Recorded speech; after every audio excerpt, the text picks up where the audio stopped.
Hi everybody, this is Avrohom Czapnik from the Jewish Learning Exchange in Los Angeles. I hope you and yours are well. This week's parsha is a double portion, Behar-Bechukotai, which are the final two portions in Chumash Vayikra, the book of Leviticus. Actually, when we finish Parshat Bechukotai in the synagogue on Shabbos, we stand up and we say, Chazak, Chazak, v'nis chazek. Be strong, may we be strengthened to complete many other Torah works.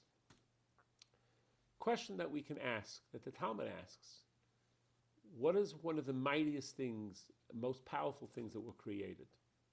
We're going to answer that question in a moment. But first, we need to understand in Parshat Behar we have a mitzvah to support the poor and to try to help the person who's faltering not become poor. But if they become poor, do your best to help. The Rambam Maimonides has 8 beautiful levels of how to give charity. And the highest level is to give somebody a job or to give them a major loan, interest-free of course, where they can get on their feet on their own. The level beneath that is to give charity where both the donor and the recipient do not know who gave it. So this way the person's honor is maintained. The level below that is the donor knows but the recipient does not know. The level below that is the recipient knows who gave it, but the donor doesn't know who was the one who got it. The level below that is both know, but the man gives it to him without being asked, before he's even asked. I had the honor of knowing Dr. Charles Abbott, a man in the community of blessed memory who was a tremendous Baal Tzedakah. He gave tremendous amounts of charity, and he approached me one time and gave me a gift for the Jewish Learning Exchange of $1,000. I want to spare you the embarrassment of having to ask. The next level is that when the poor does ask, that we give graciously. The level below that is that we give less than the amount that's needed, but we do it with a smile. And the final lowest level is we give it internally begrudgingly, when we're not so happy. So this is a very important mitzvah, and there's so much to be said about what tzedakah does, what charity does, the power of it, and the impact in heaven. But I'd like to share the Gemara in Baba Basra, page 10, says the following beautiful idea.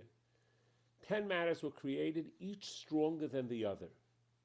Rock is strong, but iron breaks it. Iron is strong, but fire melts it.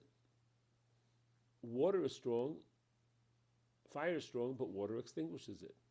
Water is strong, but the clouds carry it. Clouds are strong, but the wind disperses them. Wind is strong, but the body holds it. The body is strong, but fear breaks it. Death, however, is mightier than all of the aforementioned. And tzedakah, charity, is even more powerful yet because it rescues from death. An amazing statement. Tzedakah, charity. And again, yes, it's a longer discussion. Worthy Jewish causes. I just got something in the mail recently to support a Jewish organization trying to salvage Yiddish books. I speak Yiddish. Many of my grandchildren speak Yiddish. It's not a dying language. But for those people, they think we have to save these Yiddish books, and it's a little bit off. You know, it's nice, but that wouldn't be a priority. How about teaching people Judaism so that they can live a Jewish life, not just talk an old Yiddish language, but actually live it? But again, there's a lot of worthy causes there, but it has to be a worthy cause, a Jewish cause, to support Torah or to support Jewish poor. Yes, and we can support other people as well, but our priority is taking care of the Jewish poor.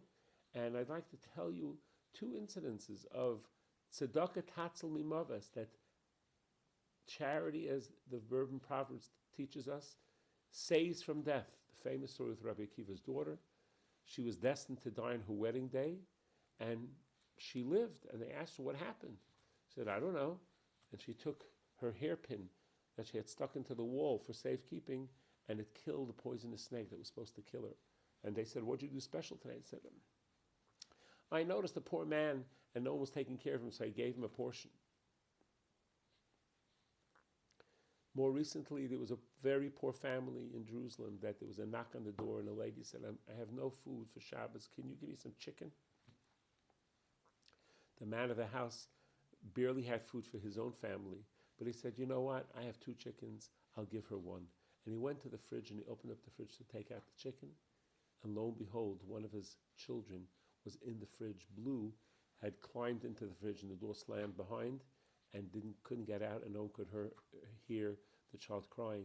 And because of his graciousness to share the one of the 2 chickens that he had, it saved his child from death.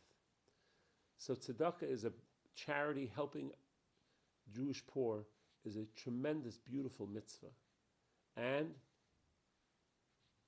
that's what the Torah wants us to do the best we can, to give the honor to the poor person, to make them feel, and if we can give them independence, that's even better.